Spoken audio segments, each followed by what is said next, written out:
یو بادشاہ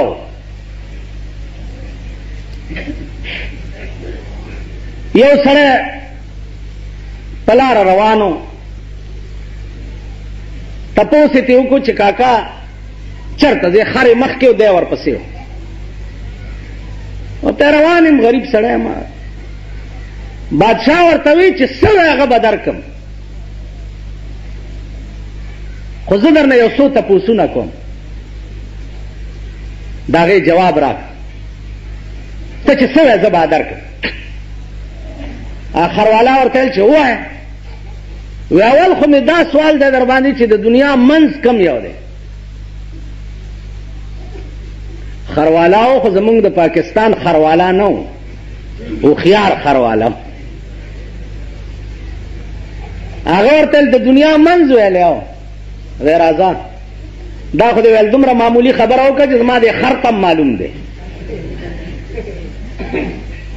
بادشاہ اوس خروالا ته دا پته نشته چې دا بادشاہ دی خو هسې په اس څوک سور سړی دی او سړي ورسره دی خر له متیازې ورغلي دي خو چې متیازې کړي ویل دا د دنیا منځ دی زما خر د بل ځای کې متیازې نه کوي دا یې منځ دی او بادشاہ صاحبه وی که یقین دې نه راځي نو بس پړی راواله او کچوی څلور واړه طرف ته دنیا کچ که دا یې منځ دی او زه خو مزدور سړی یم زه خپل کار پسې روان بادشاہ وی فو په سم بلا واوړېد خو د دنیا کچ کولی څوک چې دا دنیا منځ دی که نه ورته وی بس یو پوښتنه درنه بله کوم چې د اسمان ستوري څومره دي وی د اسمان ستوري ویل دا هم ماته معلوم دي روان دي په لاره د شګو یو لوی ډیری په مخه ورغلی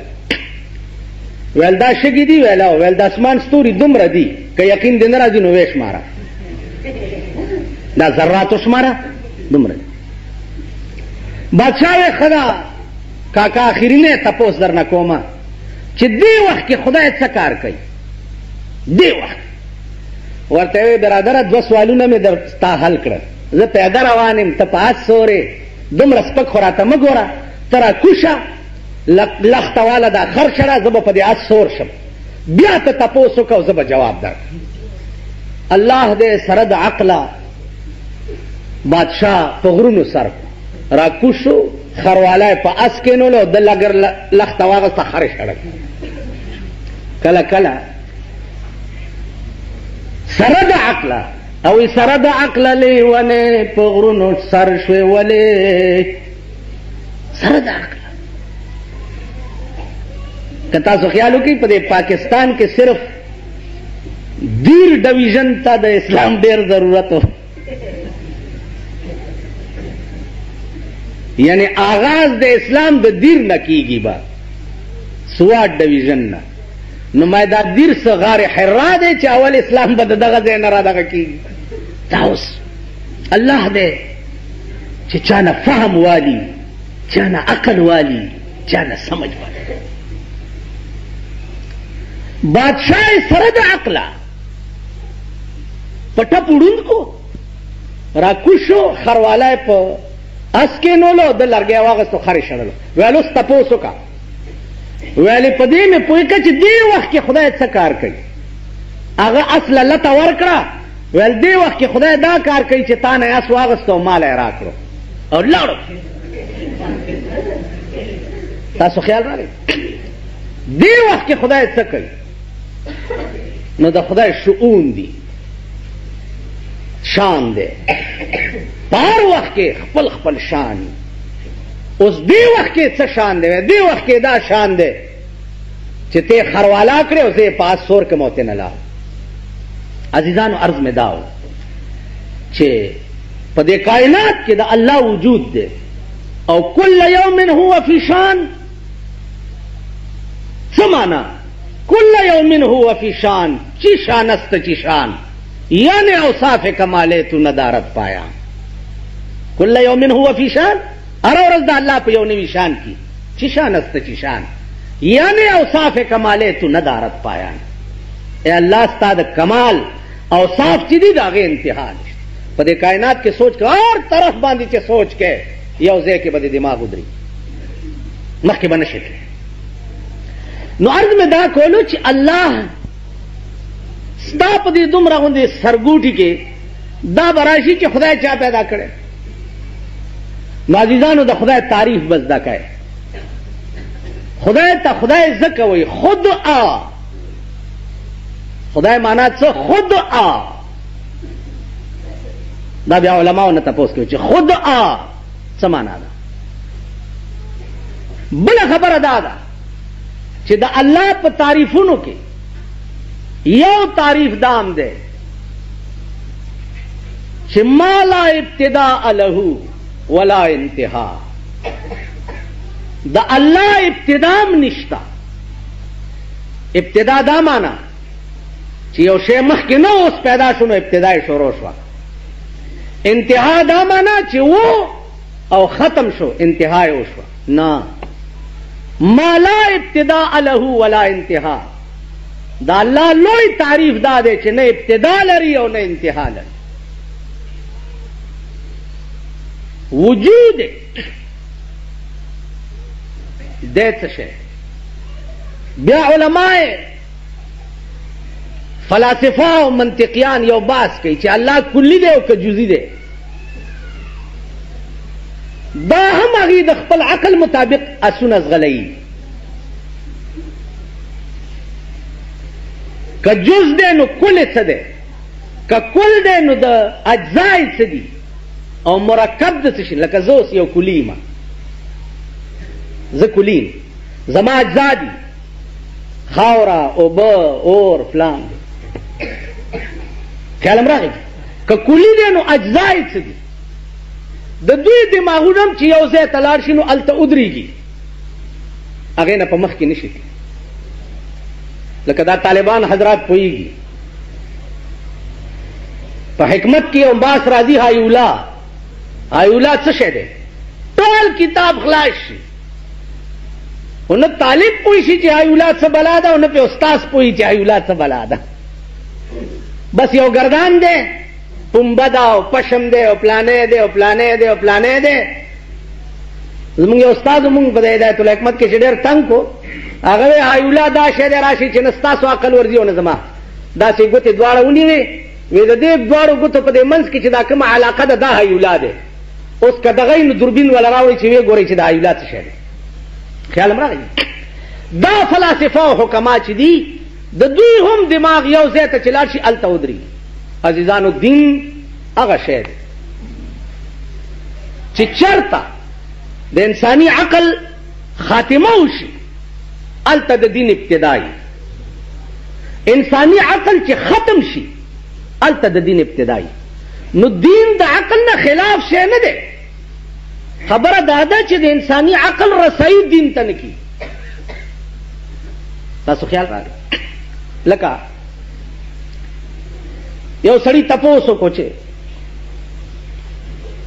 سړی په اودس کی او هغه نه هوا خارج شوه نو دی به څه چل کوي؟ څه چل به کوي؟ اودس به کوي، یعنې مخ لاس به وینځي که نه. کوم ځای نه چې باد وتي دي دغه ځای خو به نه وینځي که نه. نو ګنده شوی کوم ځای دی او وینځي کوم ځای. عقل دا وایي چې بای دې کوم ځای نه هوا وتې ده دا ځای ووینځه.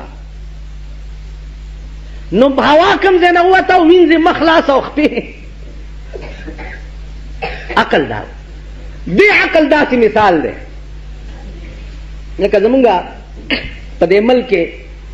ساینسدانان هم ډېر دي او اوس خو یو نوی ټکی راوتی دی ټیکنالوجي. دا زمونږ صدر صاحب دا لفظ ډېر زوتی ټیکنالوجي ټیکنالوجي. پوه نه وي چې ټیکنالوجي څه بلا ته وایي خو ټیکنالوجي وایي. ټیکنالوجي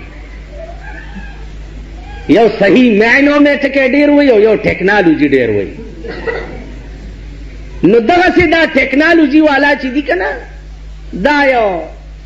پروفیسر روانو الکان ورسره دي او کوک کیڼ به کېده. که تاسو د دې ساینس دا ماسټران وګورئ دي چې په لاره ځي داسې کاږه کیڼ ځي او د خلکو ته دا شو کوي چې دا د ساینس ټیچر دی یا د ساینس استاذ دی نو دی په دې کائنات کې ریسرچ کوي، دغه فکر پکې کوي او که نه جاز به جوړی چې دوی بم سپوږمۍ ته خېږي کینې غولنو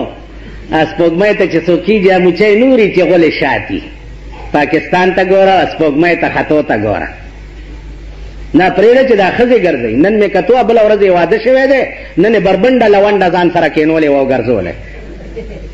په شرمونو مالو شرمېږي دی خو لا نکریزم نه دي تلي د لاسونو نه شرمېدل یا غاټ پښتون دی صاحب غاټ بل مې وکتو صاحبه دلته دا لارۍ مارۍ رنګۍ نن مې کته جوړه کړې ښځه ځان سره په دغه سړک کېنولې وه په سکوټر مستریانو اوس به د غریب څه غم جاړي مونږ خو به د غریبانو ملګرتیا کوله چې ہے دوی سره زیاتې کېږي او د غریب نه لوی زن طلاق نشته د ده وس نشته وس د ده وس نشته او گربے مسکین اگر پرداشتے گربے مسکین اگر پرداشتے تخم گنجش از ہوا برداشتے و دی غریب پیشو کچرتا وزر لرلے غریب پیشو مزوبہ ته وزرې ورولګوه په دې ملا او وایې لوزوه نو دې غریبې پیشو که چېرته وزرې لرلی نو په هوا کې به د مارغانو بیړه تباه کړی دی په هوا کې دا غریب ته تاسو مونږ چې لږ ښیو وسم نشته چاله چې سکوټر خدای ورکړی د هغه حال وګوره چاله چې موټر سایکل خدای ورکړی د هغه حال وګوره چاله چې موټر خدای ورکړی خو دی په نالت د هغه حال وګوره زما عزیزانو عرض مې دا وه چې خفه کېږئ ما ټول د هلاکت او د تباهۍ په کشتۍ کې سوار یو او کشتۍ په ګرداب کې ګیره ده د غرقېدو انتظار کوئ چې کله به غرقېږي انتظار دا کوه دا انتظار مه کوه چې په دې ملک به چېرته ښې ورځې راځي او ته به ښه کېږې یا تا ته به د سکون ژوند میلاویږي او د زړه تسکین به درته میلاویږي دا انتظار مه کوه د تباهۍ کشتۍ کې سورې او کشتۍ ګرداب کې ګیره ده اوس انتظار د غرقېدو کوه چې غرقېږي به کله لکه رسول الله صلی الله علیه وسلم ته جبریل راغی تپوس یې ترې کولو یا رسول الله اخبرني عن الاسلام اخبرني عن الساعه اخبرني عن الايمان وغیره وغیره آخر کې ته تپوس کوي چې یا رسول الله اخبرني عن الساعه په دې مې پوه کړه چې قیامت به کله علماء لیکي چې ایمان اسلام احسان دا تپوسونه چې پیغمبر نه وشو دا خو کمال دی نو جبرائیل بیا د دې تپوسونو سره د قیامت څه مناسبت چې تپوس یې کولو چې یا رسول الله قیامت به کله مولانا شبیر لیکلی دي چې تپوس مطلب دا و چې یا رسول الله ایمان احسان دا خو کمال دی او ور کمال سره زوال لازم دی کمال دی راته بیان کړو اوس د زوال ورځ هم راته وښیه چې زوال به کله کی عزیزانو دنیا کمال ته ورسېده دغې نه پاخوا نور څه شته نه هغه کومه مزه ده چې تا پرېښوه هغه کومه ګناه ده چې تا پرېښوه هغه کوم عیش دی چې تا پرېښو نو کمال تک دنیا ورسېده اوس د زوال انتظار کوئ چې زوال به کله کی تاسو پوه شئ عرض مې دا و چې قرآن کریم چې څه ویلي دي په دې 14 سنې یقین لرئ مولانا تنویر رحمت الله علیه ته یو سړی راغی و یو بزرګ ته یو سړی راغی چې صاحب دا د قبر معامله به ما ته څنګه پته ولګي هغه ورته دا آسانه خبره ده که زه مړ شم کاغذ او قلم ما سره په قبر کې کېده او 3 ورځې پس راشه چې لاندې په ما څه تېري هغه به مې درته لیکلي کاغذ به پاس پروت څه ورځې پس بزرګ مړ شو ده ورسره قلم او کاغذ لاندې په لاحد کې کېښو او قبر یې بند 3 ورځې پس چې ورغی قلم هم پاس پروت دی او کاغذ هم پروت دی پکې ورته لیکلي دي چې بچیا د قبر معامله ذوقي وه ذوقي دې ته وایي چې کوم شی د سکلو سره تعلق لري دې ته ذوقي وایي د قبر معامله ذوقي وه ما وسکله او ته را روانې اوس په ما لاندې څه تېر دي نو هغه چار څومره بیان درته وکم ته به پې نه پوهېږې خو دومره درته لیکم چې رسول الله صلی الله علیه وسلم کومه نقشه د قبر په حدیث کې بیان کړې ده په هغې 14 سنې ایمان لره ځکه چې ما سره همغه معامله وشوه چې کومه پیغمبر په حدیث کې ویل خیال م راغلی نو عرض مې دا و چې انتظار اوس د دې کوئ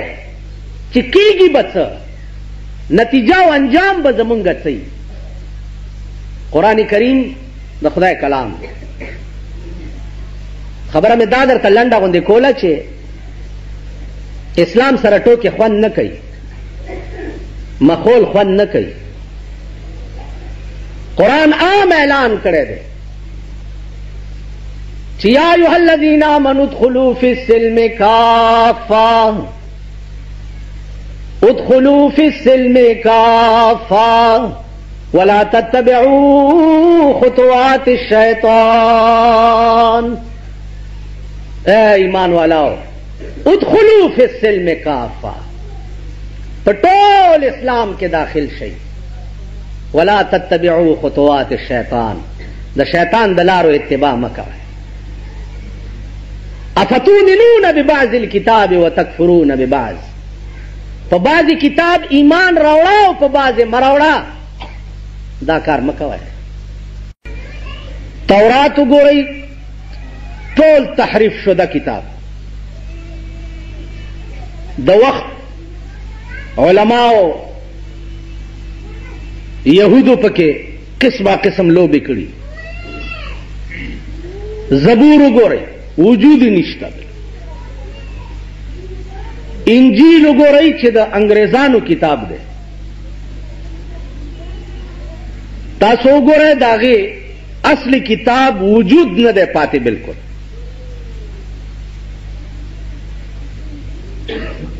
اما انجیل کې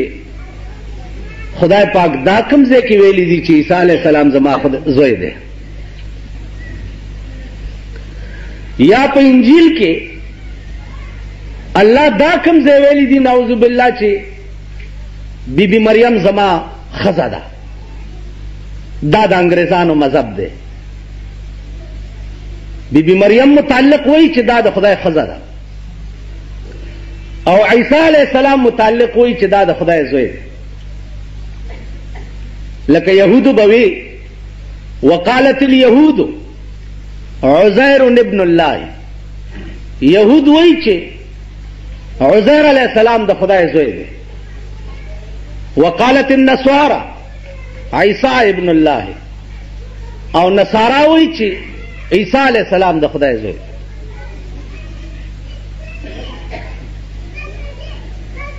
دا خبره قرآن صفا کړې ده چې الله د دې ټولو الزاماتو نه منزه او مبرأ دی لم یلد ولم یولد نه د ده نه څوک پیدا دي او نه دی چا نه پیدا دی تاسو عقل ته به یو خبره راځي چې په دې ټول کائنات او د خدای په دې موجوداتو کې یو شی داسې نشته چې د هغې پیدا کوونکی نشته یو هر موجود چې ګورې نو دماغ به دې موجود ته ځي که دروازه ګورې دماغ به دې ترکاڼ ته ځي که بلډینګ ګورې دماغ به دې ګلکار ته ځي که فصل ګورې دماغ به دې زمیندار ته ځي وغیره وغیره که ځمکه او اسمان ګورې دماغ به دې الله ته ځي چې دا یو طاقت دی په دې کائنات کې چې هغه دا پیدا کړي نو چې هر کله ته د الله د وجود قائل شي چې الله موجود دی نوم دماغ کې دا راتله پکار دي چې هر کله ټول موجودات یو موجود پیدا کړي دي